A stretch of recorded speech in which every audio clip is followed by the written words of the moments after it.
prin pomie ceribit și cânt, văzduhul plin de un roșu soare, și sălcile în albă floare, e pace în cer și pe pământ, răsuflă cald al primăverii, adus al zilele învierii.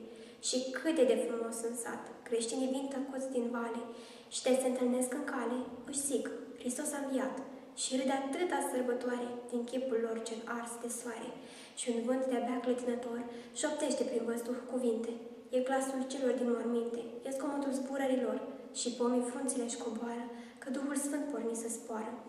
E liniște, și din altar, cântarea în stihuri repetate, departe în văi străbate și clopote cântărari. Ah, Doamne, să le auzi din vale, cum râda drag și plânga jale. Biserica pe deal mai sus e plină astăzi de lumină, că întreaga lume este plină de același gând din cer adus, în fapta noastră ne e soarta și viața este tot, nu moartea.